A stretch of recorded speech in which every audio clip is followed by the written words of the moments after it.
Vous pensez venir à Montréal et vous avez une famille? Aujourd'hui, on vous parle des 5 meilleurs quartiers pour les familles à Montréal. Mais avant, abonnez-vous à notre chaîne, cliquez sur la petite cloche pour être au courant de toutes nos nouvelles productions. On en produit à chaque semaine. On est des spécialistes de l'immobilier. Si vous pensez déménager dans 2 semaines ou dans 1 an, c'est pas grave. Si vous avez des questions, cliquez sur le lien en bas. Ça va vous faire plaisir de vous parler. On va prendre le temps qu'il faut. Et maintenant, allons parler des 5 quartiers idéaux pour une famille.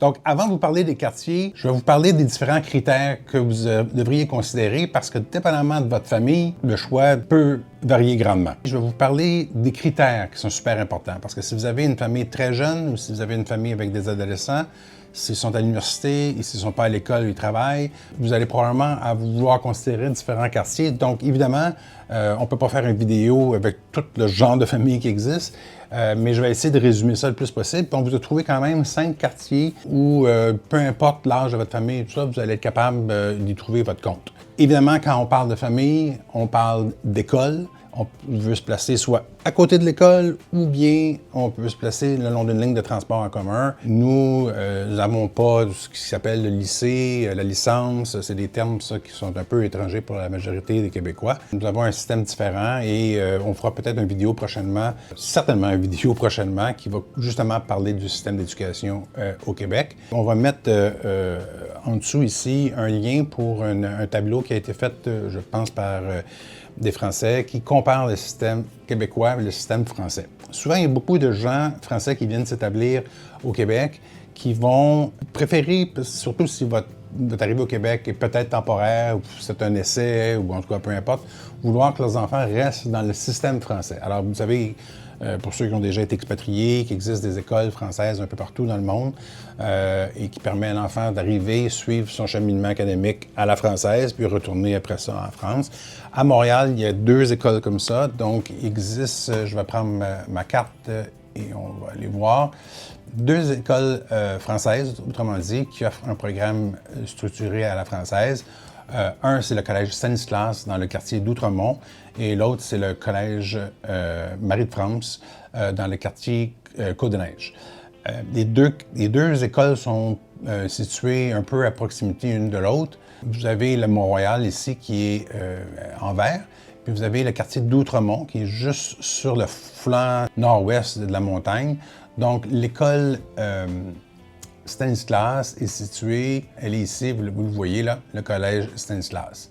Maintenant, ça suit le système français, donc les gens rentrent à l'université 1 an plus rapide que le système québécois.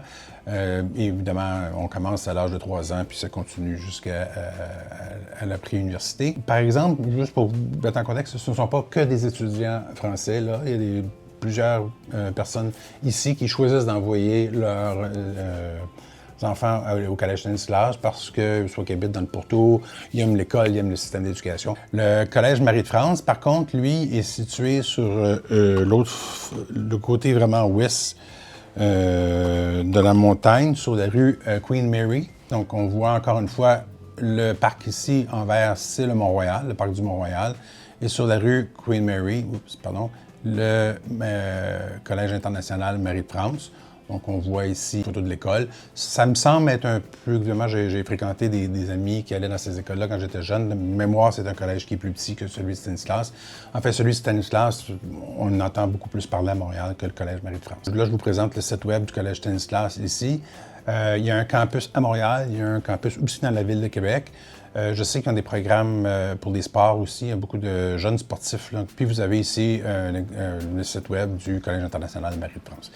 Ça fait un peu le tour de l'espèce de dualité de nos 2 systèmes d'éducation. Je vous encourage, comme j'ai dit tantôt, à consulter le site qui présente le tableau comparatif des 2 systèmes d'éducation. Donc, si par contre vous pensez que ce serait favorable que votre enfant s'adapte au système québécois, peu importe où vous venez dans le monde, nous, on a, pour le rappeler très rapidement, on a donc l'école primaire, ensuite, donc, qui dure 6 ans, ensuite l'école secondaire, 5 ans, le collège qui est 2 ou 3 ans, dépendamment si vous faites un collège qui mène à l'université qui est de 2 ans ou professionnel qui est de 3 ans pour un métier, et ensuite l'université. Donc, ça, c'est une carte géographique. Ça avait été publié par le poste de télévision TVA. Ça date de 2020, mais ça vous donne une idée un petit peu. Parce que nous, à chaque année au secondaire, les jeunes doivent passer des examens du ministère. Donc, ça permet de comparer facilement la performance des étudiants dans différentes écoles.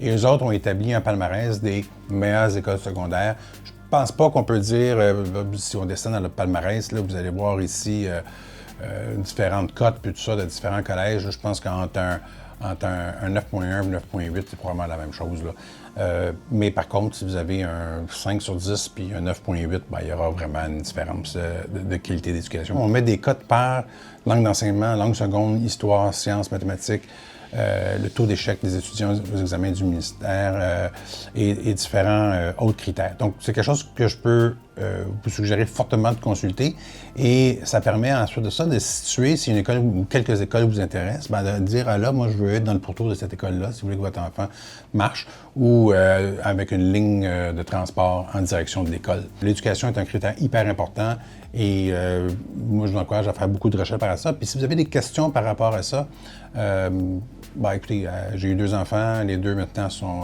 à l'université, donc, et puis évidemment mes amis aussi, donc je connais pas mal le portrait de la ville en termes d'éducation et tout ça, puis ça me fait plaisir de répondre à la question. Vous pouvez prendre juste un rendez-vous avec le lien en dessous de la vidéo et puis on va communiquer rapidement avec vous, puis on peut faire un entretien téléphonique. Ceci dit, j'arrive avec le palmarès des 5 quartiers de choix. Le premier, je l'ai choisi pour différentes raisons. Parce que c'est pas un des quartiers les plus dispendieux. C'est quand même rendu assez cher parce qu'on est sur l'île de Montréal. Comme en tête, que quand vous êtes dans le centre de l'île de Montréal, vous êtes vraiment dans le cœur de l'action. Mais c'est pas le plus dispendieux des quartiers. Ça a été construit quand même il y a une cinquantaine, plus que ça, là, 80 ans, aux années 40 à peu près.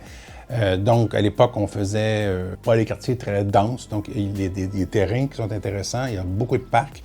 Et le quartier est aussi collé sur un des cours d'eau de Montréal, donc la rivière des Prairies. Le quartier, à peu près ça ici. Voilà. La raison pourquoi je pense que c'est peut-être le numéro 1 des quartiers de Montréal pour les familles, c'est bon, comme je vous ai dit, c'est pas très cher par rapport à d'autres quartiers. C'est pas comme si on va à Outremont, dont on va parler tantôt, où là on est sur la montagne, très près du centre-ville, c'est très cher. Mais au niveau de l'organisation pour les familles, les jeunes, le sport, les équipes sportives, que ce soit du hockey, du foot ou n'importe quel autre sport, c'est très familial. Donc, comme la majeure partie des gens qui y vivent sont des familles, évidemment, l'arrondissement, c'est un arrondissement de la ville, vraiment s'organise vraiment tout autour des activités sportives familiales. Je mets à l'écran rapidement une simple page web d'arrondissement Annecy-Cartierville. Vous pouvez juste regarder un petit peu les activités, là, maison de culture, bibliothèques, ils ont plusieurs bibliothèques, maison de théâtre, marionnettes, plusieurs piscines, plusieurs arénas. Il y a des petites montagnes, donc c'est une montagne artificielle qui ont été construites où les enfants peuvent aller faire de la luge l'hiver, de la glissade. Et vous avez même des parcs comme en fait, le parcours Gouin, qui est un long chemin, même l'été, où vous pouvez faire du vélo, tout ça, qui longe la rivière. C'est vraiment très agréable. Et vous avez des parcs où vous pouvez aller faire du ski de fond. Le parc de la Visitation, il est absolument superbe. Donc, oups, on est arrivé un peu dans un...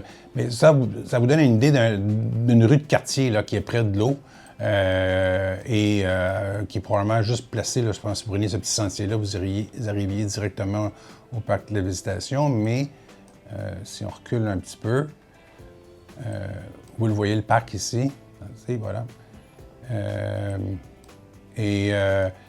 C'est super, vraiment intéressant. Puis l'hiver, vous pouvez faire du ski de fond le long de cette piste-là. C'est vraiment intéressant aussi de voir là, sur cette piste cyclable-là, ici, là, les chutes d'Hydro-Québec, tout ça, c'est intéressant. Et je vais reculer un peu pour vous montrer un petit peu qu'est-ce que les aires de... vous avez lequel Sophie Barra qui est bien recommandé ici. Vous avez d'ailleurs à Annecy plusieurs collèges de très bonne réputation qui ont des entrées assez faciles dans les collèges et dans les universités, en fait, qui vont permettre à votre enfant d'accéder assez facilement si une réussite scolaire. Donc, on est sur une piste, une route fermée ici, qui est une piste cyclable essentiellement. Là. Donc, ça fait longtemps que la route est fermée. Il n'y a aucune voiture qui peut avoir accès à cette route-là, et sauf les résidents, là, évidemment. On va rentrer dans le quartier ici. On vient de changer de saison aussi, les photos ont été faites. Mais ça vous donne une idée un petit peu du portrait résidentiel d'Annecy. Il y en a énormément comme ça. Vous avez de la maison un peu plus cossue, de la maison un peu plus petite. Vous avez quand même aussi de la copropriété. Donc, et comme vous avez vu, énormément de parcs. Donc, ça fait vraiment un quartier de choix. Puis, si je recule complètement, comme on est dans le nord de l'île de Montréal, le quartier était ici, comme ça. Donc, si jamais vous voulez avoir une maison secondaire ou profiter des centres de ski et tout ça, les centres de ski, là, vous montez dans le nord, donc vous prenez l'autoroute 15, vous montez. Puis ça, c'est la première région la plus au sud où vous allez trouver les centres de ski. De Huntsic jusqu'au centre de ski, on parle d'à peu près 30 minutes. Donc, c'est pas très, très loin. On passe au deuxième. J'ai parlé beaucoup d'Huntsic parce que ça valait la peine. C'est un quartier de choix pour les familles. Le deuxième quartier, c'est Rosemont. Rosemont, la petite patrie. Rosemont, c'est plus difficile de faire une capsule unique là-dessus parce que c'est un quartier c'est un des arrondissements les plus populeux de Montréal. On regarde le numéro 2, donc Rosemont, la petite patrie. Je vais juste le taper pour que vous puissiez avoir une idée vraiment géographique de où c'est situé. Donc, on avait Huntsic qui était juste ici au nord, là, si vous voyez ma souris. Et Rosemont, la petite patrie, qui est encore située au cœur de Montréal. Si je réduis un petit peu ici, vous allez voir que c'est juste à côté du centre-ville de Montréal qui est situé ici. Donc, c'est pas très loin. Là. Vous avez Hochelaga, Maisonneuve entre les deux, puis après ça, vous arrivez. Et Rosemont, vous avez le quartier d'Outremont ici, Villeray, Huntsic, Plateau Mont-Royal, qui est très populaire avec les Français. Rosemont vient se glisser juste ici entre les deux avec la petite Italie. C'est un quartier qui est quand même très disparate, mais en même temps, c'est pas disparate au point où est-ce que c'est des gens qui ne peuvent pas. Vous avez des quartiers des fois où est-ce que vous avez une grosse population immigrante, puis dans le même quartier, vous avez des maisons très cossues, puis là, ça crée une démographie qui se mélange peut-être pas, mais dans le cas de Rosemont, c'est très homogène. Vous allez voir qu'ici, si on va dans ce secteur-là, on a quelque chose qui s'appelle Cité-Jardin. Je vais descendre dans le milieu de la rue ici. Puis ça, c'est peut-être le plus cossu, là, le secteur le plus cossu de Rosemont. Ce sont des maisons, puis c'est toutes les petites rues, c'est intéressant, puis c'est toutes les petites rues, comme vous voyez, on arrive au fond de la rue, qui ne débouchent pas, donc des cul-de-sac, avec la maison unifamiliale presque boisée, là, donc ça crée quelque chose de vraiment intéressant. Donc, Rosemont, vous le voyez ici, donc je vous ai montré il y a 2 secondes le quartier, on était dans la rue ici, dans le quartier qu'on appelle Cité-Jardin, qui est le sous-quartier, si on veut, de cette partie-là de Rosemont.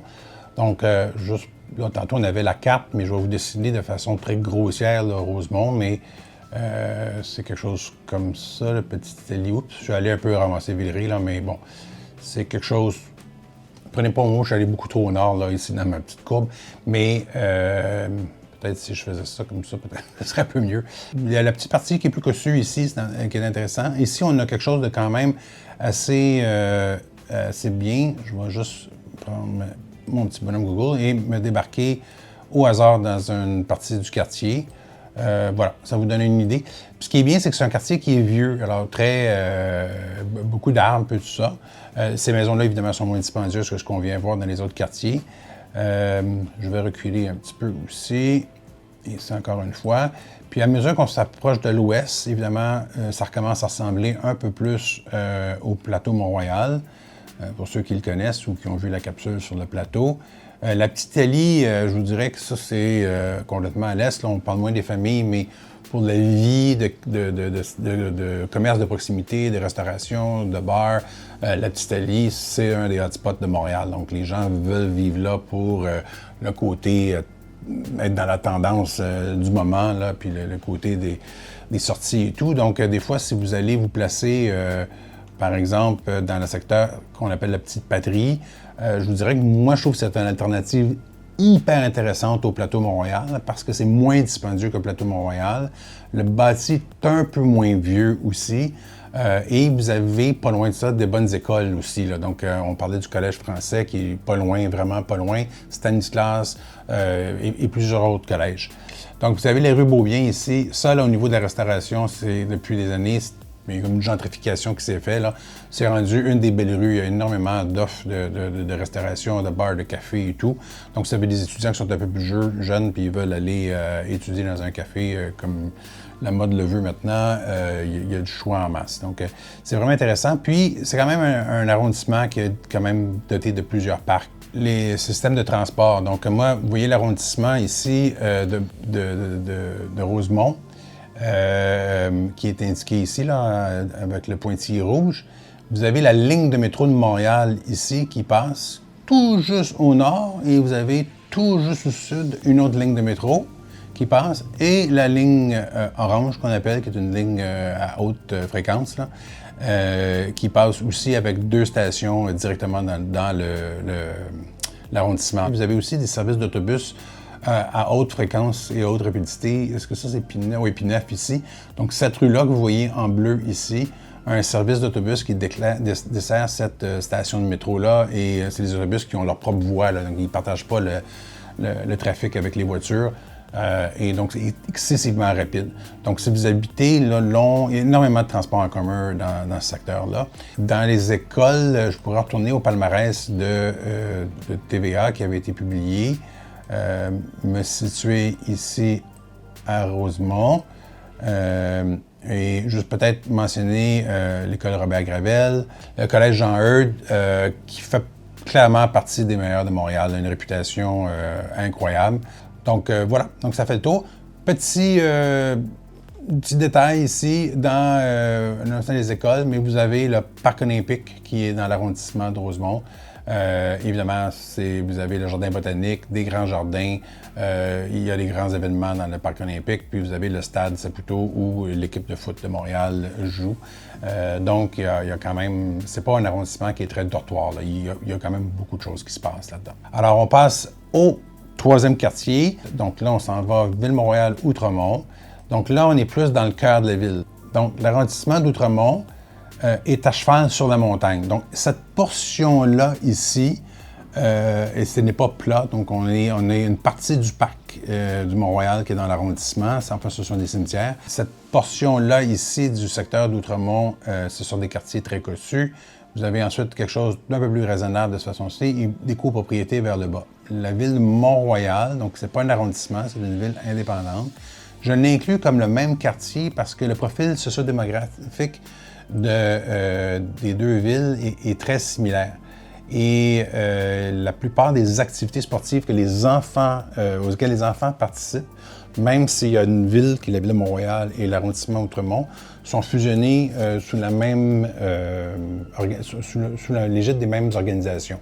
Donc, par exemple, les clubs juvéniles de hockey pour les enfants s'appellent MRO, Mont-Royal, Outremont. Même chose pour le soccer, le foot et plusieurs autres sports. Et au niveau des écoles, ben là, vous n'êtes pas en reste parce que, évidemment, de par leur emplacement très central, vous avez l'Université de Montréal qui est située juste ici. Le REM va passer, je vais vous dessiner la ligne, dans le centre de Mont-Royal, juste à côté d'Outremont. Puis là, il va passer d'ici à Outremont, puis il va y avoir une station ici, sous la terre. Donc, parce que là, le Mont-Royal est quand même, la montagne est assez élevée, puis vous allez avoir une station souterraine en dessous. Et ensuite, ça va continuer, ça va s'en aller au centre-ville. Et là, vous allez avoir l'Université McGill qui va être ici, l'Université Concordia qui est ici, puis l'UQAM qui est dans cette région aussi. Donc, 4 universités qui vont, parce que là, il y a la ligne de métro ici va être capable de vous amener d'une à l'autre. Donc, ça va être super intéressant.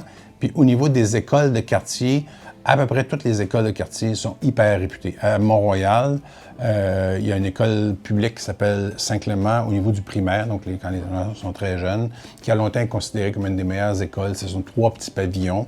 Voilà, ça c'est une des écoles. Donc c'est sur 3 écoles. Donc ce sont des écoles publiques, donc gratuites à toute fin pratique, qui sont de très bonne réputation. Vous voyez un petit peu le campus. Il y a 3 petits campus comme ça à Montréal. Outremont a le même genre d'offres de services avec différentes petites écoles comme ça. Malgré qu'en ce moment, il y a une construction dans la portion que vous voyez ici, là, où est-ce que le campus 1000, la date de Google, la photo de Google date un peu, là, tout ça s'est bâti maintenant. Mais ici, ils sont en train de construire une école primaire ultra moderne, où je viens de vous montrer ici. Donc, ça va être super intéressant. Mais il y a déjà plusieurs écoles, dont, tantôt, on a parlé d'entrée de jeu, les écoles françaises. Laissez-moi effacer ça ici. Les écoles françaises, ici, le collège Stanislas, qui est ici, qui a été ouvert en 1938. Donc ça, c'est l'école, voilà, vous le voyez mieux ici, c'est l'école du système français, mais les écoles du système québécois qui sont à Outremont sont aussi très réputées. Et là, j'en viens à l'autre quartier qui est situé juste à côté, qui est Côte-des-Neiges-Outremont. Maintenant, Côte-des-Neiges, Notre-Dame-de-Grâce, NDG, comme on dit ici au Québec. Donc, là, on voit ici, donc Montréal, vous voyez, Outremont est encore entouré. Montréal, c'est où le point bleu, c'est parce qu'on est situé là en ce moment pendant qu'on tourne la vidéo. Mais vous avez donc NDG Côte-des-Neiges. Je vais vous dessiner à peu près le secteur. Voici l'arrondissement. Donc, vous avez ici le secteur qu'on appelle Côte-des-Neiges et ici le secteur qu'on appelle Notre-Dame-de-Grâce. Ce sont des bons secteurs uniquement pour les familles pour différentes raisons. C'est très central, vous voyez, là, que Rive-Nord, Rive-Sud ici, Rive-Nord là, donc vous êtes dans le milieu, c'est facile. L'aéroport de Montréal, vous voyez que c'est pas très loin. Au niveau des accès importants, c'est facile. Vous avez l'Université de Montréal. L'Université de Montréal est ici. Là, vous avez l'Université Concordia qui est quelque part dans ce secteur-ci. McGill qui est ici.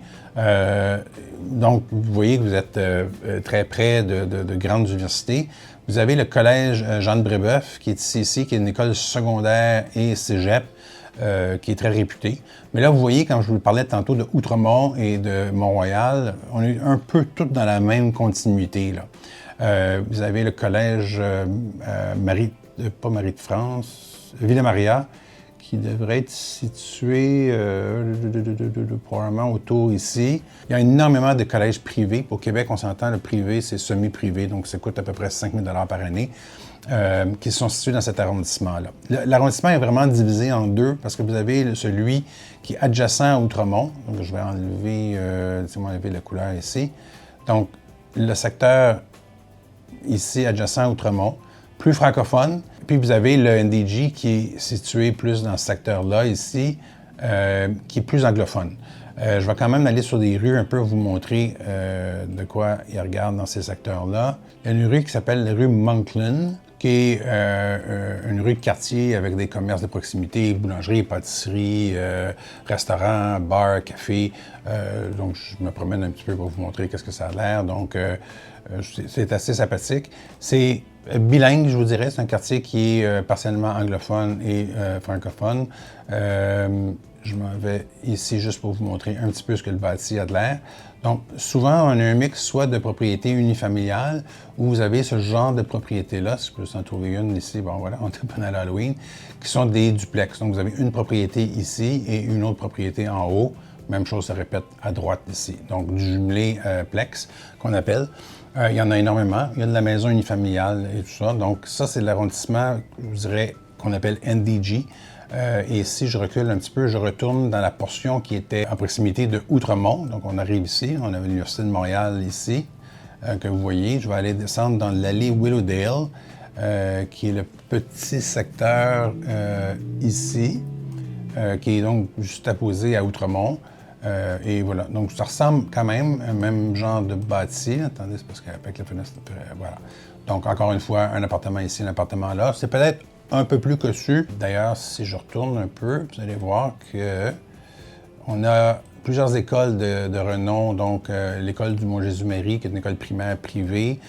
Vous avez ici la faculté d'architecture et de design, l'école des hautes études commerciales de Montréal, le collège Jean Brébeuf, là, vous voyez son terrain de soccer ici, qui est une école semi-privée, donc à peu près 5 000 $ par année, secondaire et cégep. Donc, collège qu'on appelle, oui, avec ses installations sportives, terrain de tennis, tout ça, son aréna ici, son grand centre sportif ici. Puis, si on monte un peu plus haut, ben, vous avez tout le reste des pavillons de l'Université de Montréal. Donc, puis je vais vous descendre un petit peu juste ici pour vous montrer le bâti en proximité. Donc, si vous avez des enfants d'âge universitaire, le Haut-Côte-des-Neiges qu'on appelle, parce que le haut est dans la montagne, ben, encore une fois, vous voyez énormément de propriétés. C'est un avantage, il y a beaucoup d'arbres. Pour vous montrer, c'est peut-être pas idéal. Mais vous le voyez ici, genre de propriété. Donc ça ici, ce sont des propriétés jumelées. Donc ça ici, c'est une propriété et ça ici, c'est une autre propriété. Il y a beaucoup de ça dans ce secteur-là. Donc voilà pour le secteur. Maintenant, pour le 5e secteur, j'ai décidé de choisir les deux rives. Donc Montréal, c'est une île, vous le voyez ici, qui est séparée par des rivières. Donc, et au sud, ici, le fleuve Saint-Laurent, la rivière des Prairies, la rivière des Mille-Îles ici. Il y a des secteurs, si on va sur ce qu'on appelle la rive nord, Bois-des-Filions, Lorraine, et ces secteurs-là, vous retrouvez quand même des bons collèges privés. Mais vous voyez, là, on est vraiment dans la banlieue et vous êtes à côté du milieu agricole, pas très loin. Par contre, vous êtes quand même près de Laval, qui est quand même une grosse agglomération, qui est sa ville proprement dit ici, sur l'île de Laval. Pour des jeunes, par exemple, de votre famille, non seulement il y a des écoles de qualité, mais aussi c'est suffisamment grand pour que les jeunes, des groupes d'amis dans le secteur, jouent au sport dans ce secteur-là. C'est suffisamment peuplé. Là. On n'est pas dans un petit village de campagne, vous êtes quand même à la ville. Et si vous êtes amateur, donc votre famille est vraiment amateur de plein air et de ski, par contre, de ski de fond, ben là, vous voyez ici, vous voyez toute la zone verte. Il n'y a plus d'agriculture. La raison est que là, vous avez commencé en terrain montagneux. Et là, vous voyez Saint-Sauveur ici, Sainte-Adèle ici, Sainte-Agathe-des-Monts, le Mont-Tremblant ici. Ce sont tous les centres de ski ici, de ski alpin. Puis partout dans cette forêt-là, vous trouvez énormément de centres de ski de fond.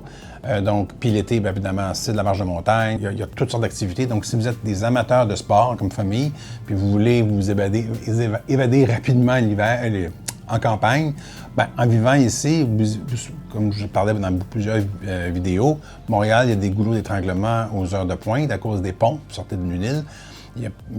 C'est pas un nombre illimité d'options. Ben, quand vous vivez ici, c'est assez facile de quitter et vous sauver et éviter une bonne partie du trafic, la quasi-totalité. L'autre rive qui est intéressante, donc c'est la rive sud de Montréal. Je vous dirais que c'est peut-être plus citadin si jamais vous voulez un milieu entre les deux. Parce que vous avez des quartiers comme Saint-Lambert, mais vous voyez, donc c'est des quartiers très résidentiels. Puis là, vous êtes, contrairement à l'autre rive nord que je vous ai montré, il faut passer par l'île de Jésus, l'île de Laval. Là, si vous regardez, on est ici, Saint-Lambert. Vous avez d'autres quartiers ici, Longueuil et compagnie. Il y a des ponts. Une fois que vous traversez le pont, vous retombez. Vous voyez ici le bâti du centre-ville. Vous vous retrouvez directement au centre-ville. Donc, si par exemple, la mère et le père travaillent au centre-ville de Montréal, bien, l'accès est quand même assez facile. Vous avez quand même de très bonnes écoles. Par contre, si les enfants vont à l'université, ça implique plus de transport, prendre les fameux goulots d'étranglement que sont les ponts.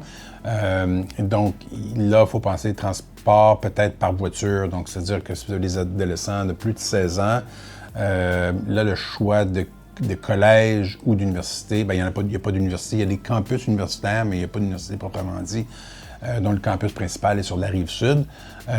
Donc là, c'est un petit peu plus difficile. Mais par contre, si vous voulez la nature, encore une fois, vous voyez que le bâti est vraiment le long du fleuve, ici.